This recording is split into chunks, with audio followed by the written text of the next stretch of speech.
2025 সালে অর্থাৎ এবছর যারা দশম শ্রেণীতে পড়াশোনা করছো, তো তোমরা যেহেতু আগামী বছর অর্থাৎ 2026 সালের এসএসসি পরীক্ষার্থী, তো তোমাদের জন্য তোমাদের প্রত্যেকটা বিষয়ের একটা শর্ট সিলেবাস দেওয়া হয়েছে। তো তোমরা সকলেই জানো এসএসসি পরীক্ষাটা বেসিক্যালি 9 এবং 10-এর পড়াশোনার ভিত্তিতে হয়। বই যদিও একই, কিন্তু 9 এবং 10 এই দুটা বছর পড়ার সুযোগ থাকে। তো তোমাদের যেহেতু নতুন কারিকুলামের জন্য ক্লাস 9টা চলে গিয়েছে, এই পুরো বইটা তোমাদের পক্ষে পড়া সম্ভব না। এই জন্য প্রত্যেকটা বিষয়ের একটা শর্ট সিলেবাস দেওয়া হয়েছে এবং সর্বশেষ আপডেট সংশোধিত যেই শর্ট সিলেবাসটা দেওয়া হয়েছে তার প্রত্যেকটা বিষয়ের শর্ট সিলেবাস আমরা আমাদের চ্যানেল থেকে আপলোড করব।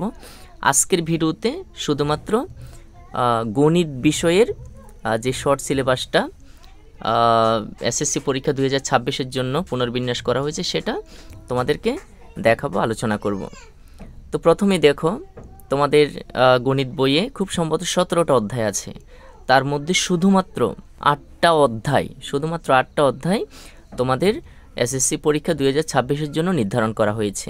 তো তোমরা এখন থেকে ক্লাস 10-এর শুরু থেকে এই 8টা অধ্যায় শুধুমাত্র প্র্যাকটিস করলে আমার মনে হয় ভালো একটা রেজাল্ট তোমরা করতে পারবা। তো গণিতের জন্য যে 8টা অধ্যায় করা হয়েছে তার মধ্যে প্রথম অধ্যায়টা হচ্ছে সেট ও ফাংশন। সেট সম্পর্কে তোমরা মোটামুটি ক্লাস 9ও ভালো পড়াশোনা করেছো। তো দ্বিতীয় অধ্যায় সেট ও ফাংশন, এই অধ্যায়টা তোমাদের এসএসসি 2026-এর জন্য নির্ধারণ করা হয়েছে। এরপরে হচ্ছে তৃতীয় অধ্যায় বীজগাণিতিক রাশি।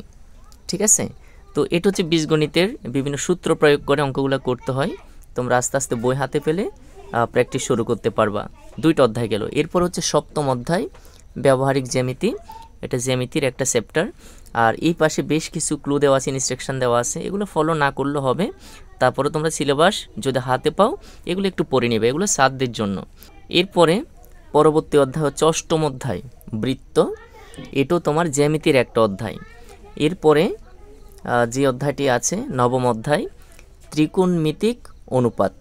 ঠিক আছে, ত্রিকোণমিতির যে অঙ্কগুলো আছে তো সেই অঙ্কগুলো নিয়ে এই অধ্যায়টা আছে, এটাও তোমরা দেখবা, এখন থাকতে প্র্যাকটিস শুরু করো তোমরা। এরপর হচ্ছে একাদশ অধ্যায় বীজগাণিতিক অনুপাত ও সমানুপাত, এটা বীজগাণিতিক একটা অধ্যায়। এরপরের অধ্যায় হচ্ছে ষোড়শ অধ্যায় 16তম অধ্যায় পরিমিতি। পরিমিতির যে অংশটা আছে পরিমিতির অঙ্কগুলো তোমরা এই অধ্যায়ে পেয়ে যাবা। এরপরে সর্বশেষ অধ্যায়টা একেবারে সহজতম একটা অধ্যায় সপ্তদশ অধ্যায় পরিসংখ্যানের অঙ্ক। তো এই হলো তোমাদের 2026 সালের এসএসসি পরীক্ষার্থী যারা, তাদের জন্য সংশোধিত শর্ট সিলেবাস। ঠিক আছে, তো এখানে টোটাল অধ্যায় হচ্ছে কয়টা? 8টা।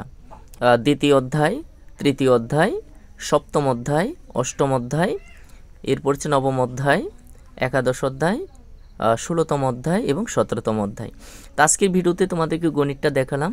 পরবর্তী ভিডিওতে আমরা অন্যান্য বিষয়গুলো আস্তে আস্তে আপলোড করব, তার জন্য আমাদের চ্যানেলটি সাবস্ক্রাইব করো যাতে প্রত্যেকটা ভিডিও সবার আগে পেয়ে যাও। আজকের মতো বিদায় নিচ্ছি, সকলকে অসংখ্য ধন্যবাদ।